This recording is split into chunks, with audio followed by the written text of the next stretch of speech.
été contacté par le rectorat pour utiliser une application justement qui s'appelle Pose ton flow, qui passe par le biais d'une appli et donc qui met en avant le téléphone. Et on s'est dit qu'il serait intéressant d'utiliser le téléphone en classe. C'est souvent un objet qui est plutôt prohibé. Et là justement, on prend le contre-pied, on surprend les élèves, on leur dit vous pouvez utiliser votre téléphone et on va l'utiliser de manière intelligente puisqu'on va utiliser cette application qui nous avait été proposée par le rectorat et par le biais de Max Disbo et d'un éducateur qui travaille pour la PJJ ici à Strasbourg et qui voulait justement mettre en place, qui voulait utiliser le rap et cette application pour créer une espèce de mallette pédagogique pour ensuite utiliser cette application sur le thème du rap et tout l'univers du rap avec d'autres élèves, voire d'autres gamins en difficulté.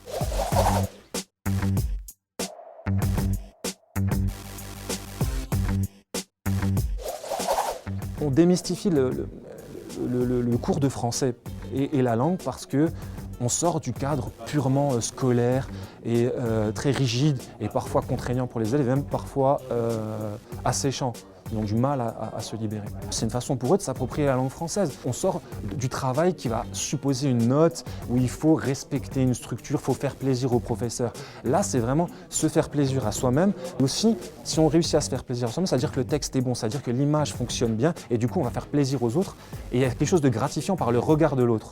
Et donc, on est dans le schéma communicatif. Est-ce que le message passe? Est-ce qu'il passe bien? Est-ce que l'image passe? Et du coup, j'ai le regard de l'autre. Si le regard de l'autre est plein d'intérêt pour ce que j'ai fait, j'ai un petit peu réussi. C'est plus forcément l'écriture dite typique pour l'enseignant, pour la note. Là, c'est vraiment pour essayer de plaire à un public large. Et il suffit de voir le travail.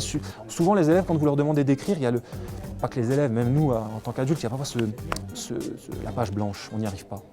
Et là, comme on est dans aussi, il faut que j'écrive bien, parce que le professeur va me noter, il faut que j'écrive bien. Là, on peut dire, ne t'inquiète pas, on va le faire en plusieurs étapes. Et j'écris sur un téléphone, voilà, il y a le côté ludique, j'écris sur un téléphone, je vais écrire en abrégé, etc.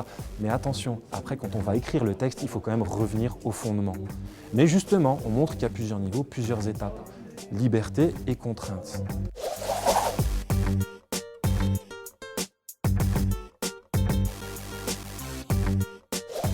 Énormément discuté du rap, comment ils voyaient le rap, dans quelle mesure on pouvait associer le rap à la poésie. Et du coup, on a glissé tout doucement vers la séquence de cours qui, elle, s'inscrivait dans la poésie et qui se servait du rap comme moyen pour capter les élèves.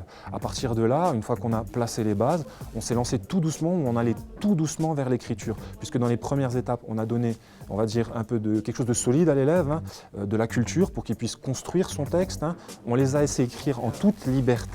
Puis dans une deuxième étape d'écriture, je passe dans la phase d'écriture, on leur a donné des outils, on leur a demandé d'avoir un regard critique sur ce qu'ils avaient écrit, puisque dans le cadre de la poésie, il faut leur montrer que les mots doivent créer de l'image et qu'il y a des jeux d'emboîtement, des figures de style à utiliser. Du coup, on a fait une étude de la langue, quelles sont les figures de style qu'on peut utiliser, comment les utiliser, allitération, assonance, comment mettre en avant sa culture et pas uniquement la culture dite populaire, entre guillemets, à travers les films comme Scarface ou autres, mais comment utiliser par exemple à une passante de Baudelaire ou utiliser ce qu'ils voient en art appliqué, à savoir le penseur, pour la sculpture, etc.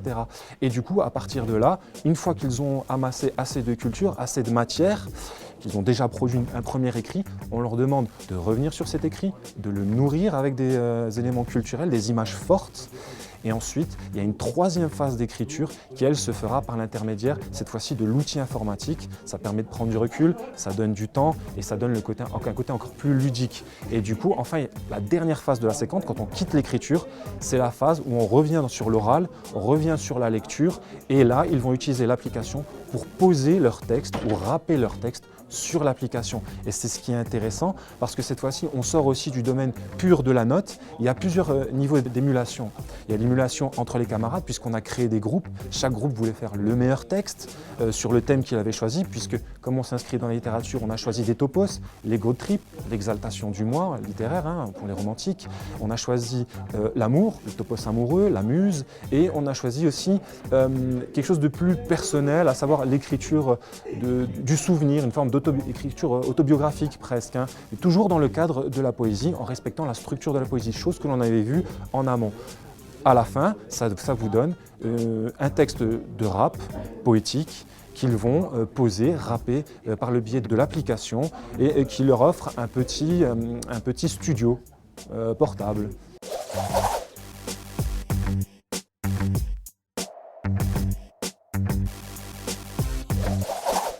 Le problème, c'est l'écriture. Et ce qui est intéressant avec cette application, c'est que vous pouvez écrire à n'importe quel moment, puisqu'elle vous propose, je crois, des petites pages sur lesquelles vous pouvez écrire votre texte. Et l'écriture, parfois, ça vient dans un tram, quand on entend quelqu'un dire un mot. Donc du coup, comme maintenant avec les téléphones, vous pouvez aller sur Internet. Imaginons, vous tombez sur le mot obsolète.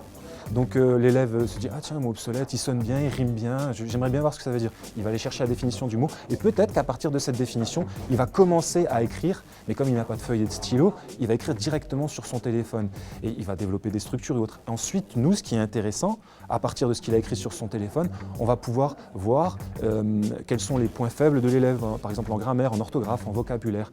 Et là, on va pouvoir travailler sur un champ lexical, le champ lexical de l'obsolescence par exemple, et ça lui ouvre d'autres portes, ça enrichit son vocabulaire. Alors quand vous parlez majoritairement aux élèves, ils sont nourris ou pétris depuis le collège de littérature dite classique. Alors souvent, ils n'arrivent pas à imaginer qu'on peut avoir une écriture qui peut être un peu plus oralisée.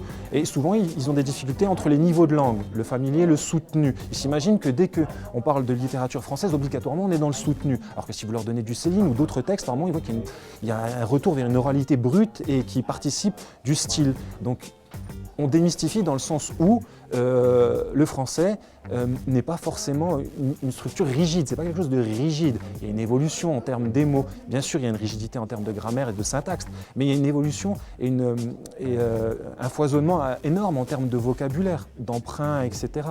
Et surtout, on démystifie parce qu'on joue avec les mots. Et c'est ça aussi la poésie. La poésie, on pourra vous pardonner une erreur syntaxique ou autre dans la mesure où elle vous permet de créer une image percutante. D'accord ? Et ceux qui ont énormément joué avec ça, ce sont les surréalistes aussi, quand ils se sont amusés à faire les cadavres exquis ou autres. Même si on voit qu'il y a un peu de tricherie parce qu'ils ont respecté une forme de structure, un sujet, verbe, objet. Mais on voit que quand même, ça ouvre des portes énormes.